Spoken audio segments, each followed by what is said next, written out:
Okay, today we're going to show you how to do a title reveal effect. So this is all in Vegas Pro. There's no additional plugins needed. This is just a nice way to kind of have a title appear on your screen. So we start on the timeline and we click Shift Control Q and we create two video tracks.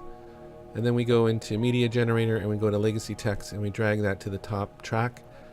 Then what we do is we click in the text box here where it says sample text and hit Control A and then delete to get rid of it. Then we got to go and resize the font because the default font is really too big. So here I'm going to type in, let's see, title reveal effect. Yeah, that looks good. And then I'm just going to close out of this. I'm going to do another video to show how to make this text look better, but for this video I'm just showing you how to do the reveal effect.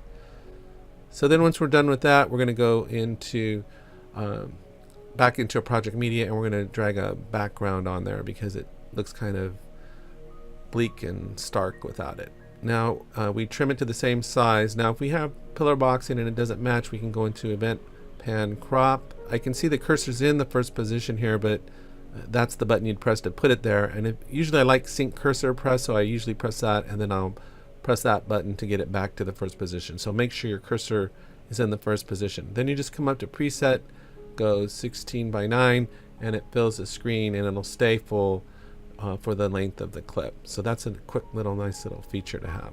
So there we go. We've got our text. Now we're going to add the effect. So we go into transitions and we got a bunch of nice options here. Since we're doing a reveal, we're going to go from left to right. It wouldn't make much sense to go from right to left.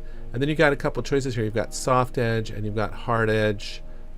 Personally, I kind of like the hard edge. So then you just drag it to the front of the top clip and that we can accept the default settings. And there it is. So now if we play this effect, it kind of goes fast. You may like that, but if you want to slow it down and have the reveal take more time, you can just click on the effect on the track itself and just click and drag it. That's one thing I love about Vegas Pro is that everything is click and drag and it's right where you need it, right where you almost would expect it to be. So that's one reason why I love editing with Vegas Pro. Now here on the back end, the length of the clip will determine how long it stays on the screen, and so right now I'm just leaving it on there for maybe like 3 seconds. So you can adjust this, trim it from the end to however long you want the title just to stay like that. Then what we're going to do is we're going to reverse it and have it go away. But first we're going to go into properties and we're going to disable resample. I'm going to do a separate video on what that is all about. And then we change the rendering quality, resolution quality from good to best, and then we're going to change our frame rates to double NTSC, and then we go OK.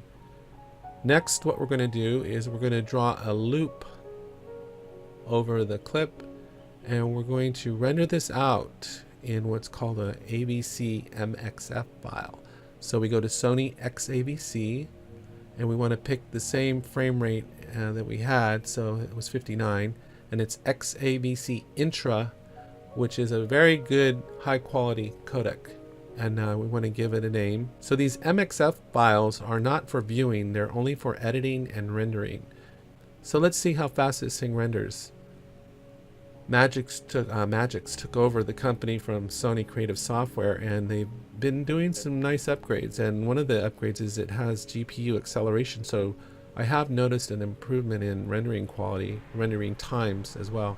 So we render that out, go close, and we're going to go back into our project media. We're going to go to file, and now we're going to import that clip that we just rendered out.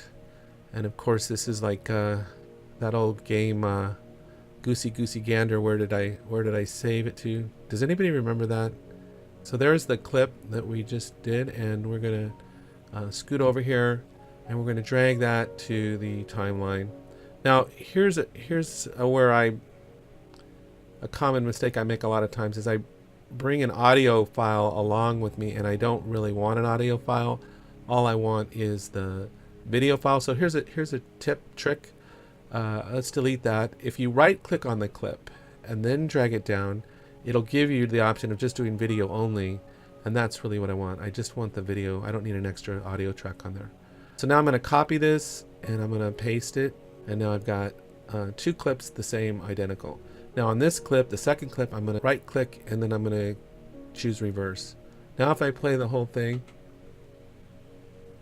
there comes our kind of slow reveal right there. And then it's holding on the screen. And it's still holding on the screen. And pretty soon here it should go back the other way. So the only issue right now is that the title is holding on the screen too long. So all I have to do for that is just trim the first clip down to the length I want it. So maybe like 2 or 3 seconds. And then on the second clip, find where the title starts disappearing, reversing the other way. So right about there, and I'll just get rid of all that. On the front end of that, I'll join these two clips together, and that should be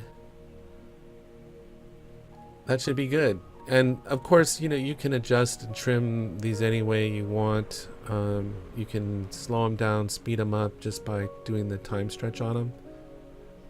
That works pretty good. Now, as an MXF file, you can save this, kind of archiving it, do whatever you really want with it. And so I hope you found this helpful, and have a great day.